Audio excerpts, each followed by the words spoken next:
Magandang araw mga kaibigan, ako si Mundin. At ako naman si Martin.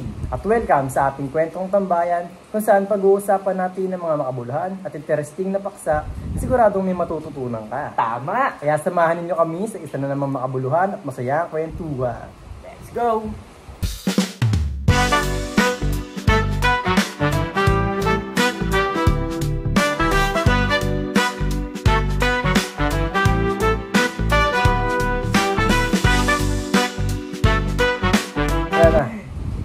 Para sa episode na ito, mag-uusapan natin ang karapatan ng kababaihan. Alam naman natin na malayo na ang narating ng kababaihan sa kasaysayan. Mula sa pakikibaka para sa karapatang bumoto, hanggang sa pagkakilala ng lipunan sa kanilang kakayahan at kontribusyon. Pero sa kabila ng mga matagumpay na ito, marami pa ring hamon na hinaharap ang kababaihan sa iba't ibang larangan.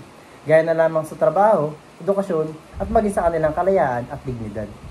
Tama ka dyan, kaibigang Rap. Kung babalikan natin, isa sa pinakamahalagang karapatan ng kababaihan ay ang equal opportunity. Hindi lang sa trabaho, kundi pati na rin sa pagpapasaya para sa sarili, nilang katawan at kinabukasan. Exactly. Kaya mahalaga rin na malaman natin na ang pagtatanggol sa karapatan ng kababaihan ay hindi lang laban ng kababaihan, kundi laban din ito ng buong lipunan para sa pagkapantay-pantay at katarungan. Ngayon, may isa akong katanungan. Anong magagawa natin bilang kabataan, estudyante o simpleng mamamayan upang suportahan palakasin pa ang karapatan ng mga kababaihan? Magandang tanong iyan, kaibigan. Bilang kabataan, estudyante o simpleng mamamayan, marami tayong maaaring gawin upang suportahan ang karapatan ng babae.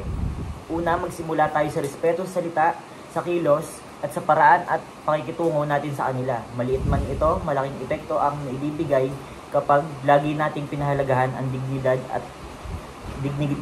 ng bawat babae. Pangalawa, edukasyon. Bilang estudyante, maaari nating palaganapin ang tamang impormasyon tungkol sa gender equality.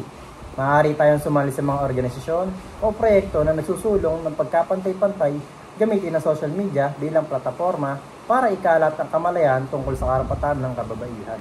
Pangatlo, suportahan natin ang kanilang mga pangarap at boses, hindi lang dapat sa papel o salita, kundi sa aktwal at pagkilos.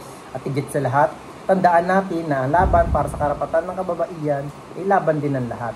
Hindi ito hiwalay na issue dahil ang pagkakapantay-pantay ay pundasyon ng isang makatarungan at maunlad na lipunan. Dahil tandaan, ang tunay na pagbabago ay nagsisimula sa ating sarili. At dito nagtatapos ang ating kwentuhan tungkol sa karapatan ng mga kababaihan. Naway magsilbi itong paalala ng bawat isa, babae man o lalaki, ay may pantay na halaga at dignidad. Tama!